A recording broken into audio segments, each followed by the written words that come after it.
What happens on day 6? Sabado na. Ito na po ang ating day 6 na diet. Yung natitira pa ring hipon. Ayan, pero damihan ninyo ngayon ang gulay. As you can see, meron na po ditong cucumber. Meron pong mga dahon-dahon. Lagyan po ninyo ng lemon. At muli, umaga, tanghali, at gabi. And on Sunday, your last day of dieting. Not really dieting dahil ang sasarap naman ng inyong kinakain. We have day 7. Panoorin nyo to. Kita nyo na? Ni-reward ko na po kayo ng pasta. Pero ano ang sahog ng inyong pasta? Tuna. Okay. Lagyan nyo ng mga ini-slice na isda, lagyan nyo ng tuna, lagyan nyo ng gulay, at kainin.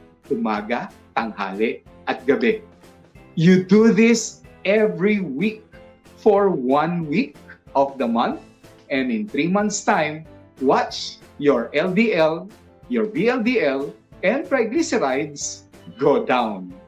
Okay. Should you be taking the medicines that your doctor is taking? Well, of course, you should follow your doctor. But without, you tell your doctor kung ang inyong SGOT or SGPT, those are liver enzymes, are slowly going up dahil maaari po kasing makasira ng ating atay ang matagal na pag-inom ng mga synthetic medications.